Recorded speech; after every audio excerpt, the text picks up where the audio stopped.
और उसने सबके ऊपर पॉइजन लेवल भी लिखा था ताकि कोई भी उसे डिस्टर्ब ना करे और किसी को भी उससे परेशानी ना हो। यहाँ तक हम चैप्टर रीड कर चुके थे। Now it is the second part of that chapter and today we will finish the chapter. So it is your notebook students, those who haven't purchased notebook, purchase as soon as possible because your FA1 exams are about to come। FA1 exam आपके होने वाले हैं अभी, तो आप अगर आपके exam नहीं होंगे तो आपको प्रोग्रेस कार्ड भी नहीं मिलेगा। ओके बेटे, सो बुक्स परचेज कर लें, स्टडी करें और अपने एग्ज़ाम्स को अटेम्प्ट करें। ओके बेटे, इससे पहले चैप्टर रीड करने से पहले आपको बता दूं कि मैंने हार्ड वर्ड्स और फॉर्म्स ऑफ वर्ड बोर्ड पे लिखवा दी थी प्रीवियस वीडियो में, और वर्ड मीनिंग मैं जब बुक की एक्सरसाइज करवाऊंगी तो आपको बता दूंगी, दिखा दूंगी, ठीक है, लिखवा दूंगी। सो डोंट वरी, चैप्टर से रिलेटेड सारा मटेरियल आपको मिल जाएगा। Now check out your book and open page number 27। Page number 27, speak with me. He was soon selling periodicals on a local train that travelled between Port Huron, where he lived, and Detroit, a business center. This train had a disused smoking compartment which was given to addition to keep his papers. He kept his papers there, but besides that, he also transferred his laboratory from the cellar and set it up on the train. At the age of 14, Edison became a striking example of overcoming hardships to pursue knowledge. See what is the translation of this paragraph. He was soon selling periodicals on a local train. वह जल्दी ही periodicals means होता है पत्रिकाओं, जल्दी ही वह पत्रिकाओं को cell करने लगा, बेचने लगा। कहाँ बेचता था बेटा? लोकल ट्रेन में। वो ट्रेन जो थी वो जो कि पोर्ट हुरॉन जगह का नेम है, पोर्ट हुरॉन जगह का नेम है जहाँ की अल रहता था। और कहाँ तक? डेट्रॉइट, ये भी जगह का नेम ऑफ प्लेस है जहाँ वह जो पत्रिका सेल करता था, कहाँ से कहाँ तक सेल करता था, वो प्लेस है पोर्ट हुरॉन से लेकर डेट्रॉइट तक वह सेल करता था। अब बिजनेस सेंटर, डेट्रॉइट क्या है बेटा? बिजनेस सेंटर है। Okay, so what is the Hindi meaning of this line is that कि जल्दी वह पत्रिका सेल करने लगा, बेचने लगा एक लोकल ट्रेन में जो कि यात्रा करती थी पोर्ट हुरॉन और डेट्रॉइट तक। ठीक है, पोर्ट हुरॉन और डेट्रॉइट के बीच में जो ट्रेन चलती थी उसमें वह पत्रिकाएं बेचता था। This train has disused smoking compound which was given to Edison to keep his papers. इस ट्रेन में कंपार्टमेंट था जो कि अनुपयोगी, डिसयूज्ड मतलब अनुपयोगी एक कंपार्टमेंट था जिसका कि यूज में नहीं आता था। स्मोकिंग कंपार्टमेंट था जो कि एडिशन को दे दिया गया था टू कीप हिज पेपर्स, अपने पेपर्स रखने के लिए। Okay, he kept his papers there, वह अपने पेपर्स वहाँ रखता था। बट बिसाइड्स दैट, इसके अलावा मीन्स पेपर रखने के अलावा, he also transferred his laboratory from the cellar, अपनी जो उसने सेलर घर में बनाया था ना एक बेसमेंट में नीचे, वो उसने उस ट्रेन में ट्रांसफर कर दिया and set it up on the train में उसने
कंपार्टमेंट में आग लग गई।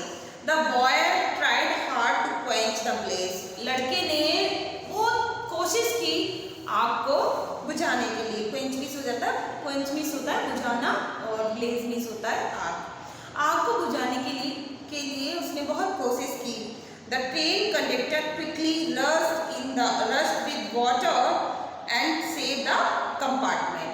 जो ट्रेन का कंडक्टर था वह पानी लेकर कंपार्टमेंट की तरफ दौड़ा और अपने कंपार्टमेंट को उसने बचा लिया। At the next station, Addison, along with his equipment and papers, was thrown out of the train। और अगले ही स्टेशन पर एडिशन को अपने पेपर्स और उसके जो इक्विपमेंट्स थे उनके साथ उसे बाहर फेंक दिया गया, ट्रेन से बाहर फेंक दिया गया। नेक्स्ट है the train moved of leaving him on the platform with tearful eyes amidst his broken article। उसके टूटे हुए उपकरण, आर्टिकल्स में होता है उपकरण और सामान कह सकते हैं, उनके साथ उसको आंसू, उसकी आंखों में आंसू थे, टीयरफुल आईज, उसकी आंखों में आंसू थे, उसे स्टेशन पर ही छोड़ दिया गया और ट्रेन आगे चली गई। After the accident the furious train conductor had boxed Edison in the ear so severely. इस इंसिडेंट के बाद जो ट्रेन का कंडक्टर था उसने एडिशन को एक तेज बॉक्स मुक्का मारा, बहुत तेज, मतलब उसको इतनी तेज हिट किया उसके वन साइड से, यहाँ एक साइड से उसको ईयर की तरफ से इतना तेज हिट किया, सीवियर मीन्स होता है गंभीर रूप से, इतनी तेज चोट मारी उसको कि that he started growing deaf, कि वह बहरा होना, मतलब धीरे धीरे बहरा होना शुरू हो गया। But he did not see his deafness as a handicap. लेकिन उसने अपने बहरेपन को विकलांग के तौर पर नहीं लिया कि मुझे सुनाई नहीं देता, मैं कुछ कर नहीं सकता, इस तरीके से उसने बिल्कुल नहीं सोचा। He said, वह कहता था that it helped me concentrate, कि उसे सुनाई नहीं देता, इसीलिए उसका बहरापन उसे concentrate यानी ध्यान केंद्रित करने में मदद करेगा। सुनाई नहीं देगा, बाहर की आवाज़ नहीं आएगी, तो हम ज़्यादा अच्छे से चिंतन कर सकते हैं, ज़्यादा अच्छे से विचार कर सकते हैं, ऐसा उसने सोचा। Shutting out the distracting sound from the surrounding while he conducted his experiment। उसने कहा कि बाहर से आने वाली सारी जो आवाज़ें हैं जो उसके चारों तरफ से आती हैं वो सारी अपने आप ही बंद हो जाएंगी जब मैं मेरा प्रयोग कर रहा हूँगा, तो मुझे कोई डिस्टर्ब भी नहीं करेगा। Edison's next career was as a telegraph operator. Edison का जो अगला करियर था वो था टेलीग्राफ ऑपरेटर। टेलीग्राफ ऑपरेटर होते उसके तौर पर उसका अगला नेक्स्ट यानी अगला जो करियर था वो था। As a news boy on a train, जब वह ट्रेन में न्यूज़ बॉय था, he had once saved the child of a station agent from being hit by a box car. उसने ट्रेन में जो रहने वाले जो स्टेशन एजेंट था ना, जो स्टेशन पर रहता था, उसके बच्चे को बचाया था बॉक्स कार से, उसकी लग ना जाए। बॉक्स कार होती है मालगाड़ी, बॉक्स कार से हिट होने से उसने स्टेशन एजेंट के एक बच्चे को बचाया था। कब बचाया था बेटा? जब वह न्यूज़ बॉय था, ठीक है। एज अ रिवार्ड, इनाम के तौर पर the station agent taught him the art of telegraph. इनाम के तौर पर जो स्टेशन एजेंट था उसने उसे टेलीग्राफी सिखाई। मेड हिम एन ऑपरेटर, और उसको ऑपरेटर बना दिया। Now turn the page. Edison never stop experimenting.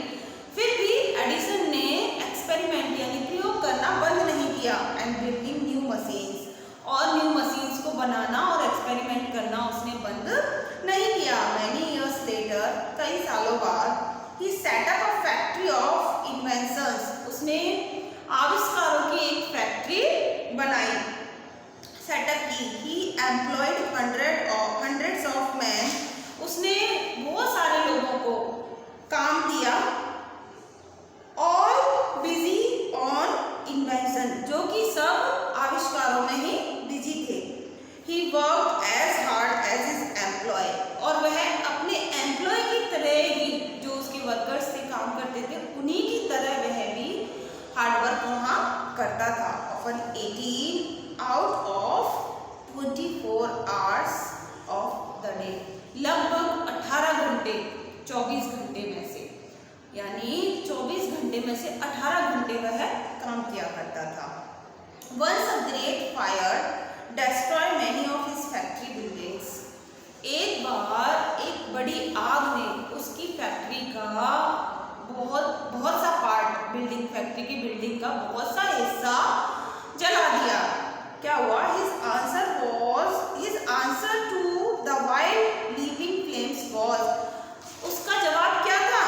आग की जो लपटें थी ना, तेज आग की लपटें थी, उनके लिए उसका जवाब यह था कि we will begin rebuilding tomorrow, कि हम कल दोबारा से बनाना शुरू करेंगे। जलने के बाद भी वो हताश नहीं हुआ, निराश नहीं हुआ। उसने कहा कि हम इसको बनाना कल दोबारा शुरू करेंगे। Next, Edison's factory turn out hundreds of inventions. Edison की फैक्ट्री से बहुत सारे इन्वेंशंस बाहर आए, बहुत सारे आविष्कार बाहर आए।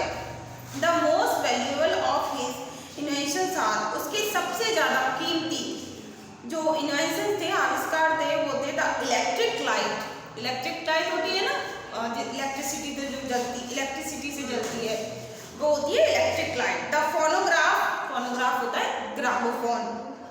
एंड द मूविंग पिक्चर, और क्या था? Moving picture. 3 इन्वेंशन थे उसके, वो बहुत मोस्ट इम्पोर्टेंट थे, बहुत वैल्यूएबल थे, कीमती थे।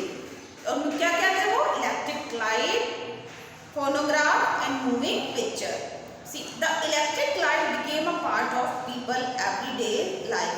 Electric light लोगों की डेली लाइफ का, यानी प्रतिदिन का जो जीवन होता है उसके लिए एक इम्पोर्टेंट पार्ट बन गया, एक महत्वपूर्ण हिस्सा बन गया। The phonograph और the sound recorder, sound gramophone, उसमें क्या होता है? हम अपने साउंड को रिकॉर्ड कर सकते हैं। तो made it possible to distribute music recorder on wax disc। Wax disc पर म्यूजिक को डिस्ट्रीब्यूट करने के लिए, वितरण करने के लिए, म्यूजिक का बांटने के लिए ये पॉसिबल बनाया किसने? साउंड रिकॉर्डर ने, जिसको कि हम फोनोग्राफ या ग्रामोफोन भी बोलते हैं। The moving picture led to the development of movies, और मूविंग पिक्चर ने क्या बढ़ाया? मूवीज का जो और डेवलपमेंट था वो उसने किया, यानी और उसको विकासशील बना दिया, विकसित कर दिया मूवीज को। परहैप्स नो अदर इन्वेंटर, शायद किसी और आविष्कारक ने has enriched our daily lives as much as Thomas Alva Edison. कोई भी आविष्कारक हमारे जीवन में इतना ज़्यादा नहीं पहुंचा, डेली जो लाइफ होती है उसमें, जितना कि एडिशन जो था, थॉमस एल्वा एडिशन था। यानी थॉमस एल्वा एडिशन हमारी लाइफ में जो डेली लाइफ होती है उसमें उसने बहुत ज़्यादा कंट्रीब्यूट किया, इलेक्ट्रिक लाइट बनाई जिसका हम डेली यूज़ करते हैं। Okay, so this chapter is finish today and in our next video we will do question answer और book exercise of this chapter. I provide you worksheet of question answer. Okay बेटे।